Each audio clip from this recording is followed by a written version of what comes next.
Hello, and welcome to Med Evidence Articles, where we encourage community research and education with weekly articles. I'm your host, Benton Loeyball, and this week we are talking about how gene editing may be able to permanently solve high cholesterol. Gene editing and cholesterol, the road less traveled. The cruise control on my car recently went out, or more accurately, the cruise control button on my car broke. I can push it in, but unless I manually hold it in all the time, it just releases and the cruise control disengages. My workaround has been to wedge a penny between the cruise control button and the steering wheel every time I want to use cruise control. It's crude, annoying, and probably dangerous at some level. The solution is clear. I need to fix the button. But an obvious solution is not necessarily an easy one. To be honest, I don't even know if I can buy a replacement button, not to mention I'd have to remove the steering wheel, take apart the insides, and avoid having the airbag blow up right in my face. A similar dynamic presents itself with defective or overactive genes. The solution is obvious, but the fix is complicated, difficult to implement, and requires considerable care to mitigate risks. The obvious solution to genetic problems is to fix the genes. Before we cruise into what that entails, let's quickly travel back to Biology 101. What are genes? Genes are small segments of DNA that meet two criteria. They're inherited from parents, and they relate to specific traits or characteristics. A classic example is eye color. You inherit eye color from your parents, and specific genes determine this characteristic. Now, not all genes code for things you can see. Some code for the shape of blood cells, hormones, cholesterol, proteins, and so on. But let's quickly shift into reverse. What does code for mean? DNA is a very long strand of nucleotides, the building blocks of DNA. Nucleotides are arranged in long strands that the body can decode and use to build proteins that make up things like eye color or hormones. Now back to the main road. When genes malfunction, most medicines target the protein products rather than the genes themselves. They're like shoving a penny into the steering wheel, crude, annoying, and probably dangerous at some level. Gene editing, on the other hand, addresses the root problem by correcting the DNA errors themselves. The methods we have today can either insert new DNA or change the existing DNA code. DNA insertions, called gene transfer, can replace dysfunctional genes.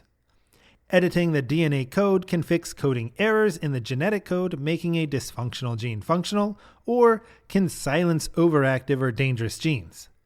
Either way, gene editing is a permanent change to genes that solves problems for life.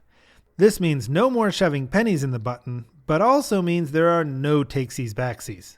Just like when repairing the steering wheel, we have to be extra careful not to set off the airbag by making unintended changes. It also means the risks are high and must be outweighed by the disease they target. One disease under serious investigation for gene therapies is high cholesterol, also called hypercholesterolemia. Hyper meaning high, cholesterol meaning cholesterol, and emia meaning presence in blood. High cholesterol presence in blood is a major risk factor for atherosclerotic cardiovascular disease, or ASCVD, the leading cause of death in the United States. In general, cholesterol in our body has to be driven to cells for use as energy and for building and maintaining cell structures. The delivery vehicle is a lipoprotein, a combination of a fatty lipid and a structural protein. Low-density lipoprotein, or LDL, is the end product of this delivery chain and must be taken up by the liver via LDL receptors, allowing the liver to recycle, store, and repackage cholesterol. When there is too much LDL in the bloodstream, the fats can build up in the blood vessels. And this buildup can narrow the vessels and increase risk of heart attack, mini-stroke, stroke, chest pain, and other problems. High cholesterol is a good target for gene therapies for two big reasons. It leads to ASCVD, the number one killer of Americans, and there are genetic conditions that predispose people to hypercholesterolemia. Those with genetic conditions have familial hypercholesterolemia, which is rare but difficult to treat with current medications. In this population, the problem is that a gene responsible for the reabsorption of LDL into the liver malfunctions. There are actually a few different possible genetic mutations, which have given scientists valuable insight into different targets for medical and genetic therapies. Some mutations include the LDL receptor protein itself can lose function, inhibiting LDL reabsorption, which occurs in about 90% of familial hypercholesterolemia cases.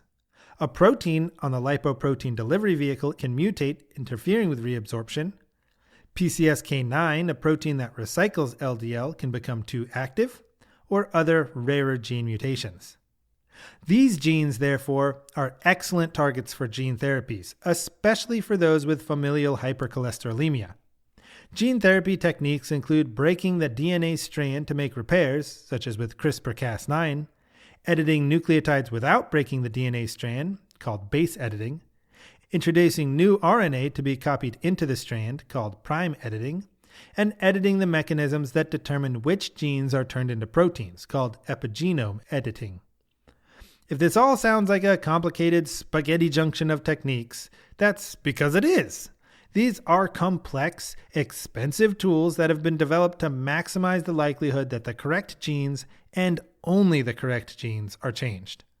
A lot of preclinical research has been done to make sure these tools can reach the target genes, produce consistent changes, and avoid altering other genes to mitigate off-target effects. Now we're getting to the point where these tools are safe enough to try tackling diseases like familial hypercholesterolemia and eventually overtake high cholesterol in those without genetic differences. This takes a lot of time, care, effort, volunteers, and of course research, because gene editing is a one-shot deal, and you really don't want that airbag to blow up in your face. Thanks for joining us on this week's episode of MedEvidence Articles. If you'd like to know more, all of our sources are linked in the podcast description. You can also visit our website at medevidence.com and check out the MedEvidence podcast for discussions between physicians and subject matter experts.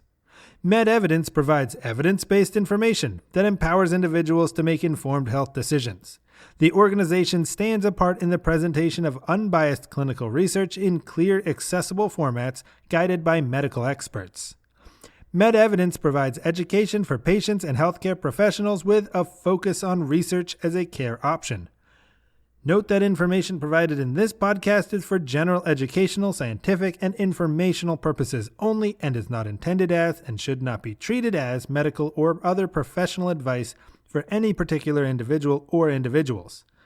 If you are experiencing any medical issue or have any medical concerns, you should consult with a doctor or other medical professional. My name is Benton, and we'll catch you next week.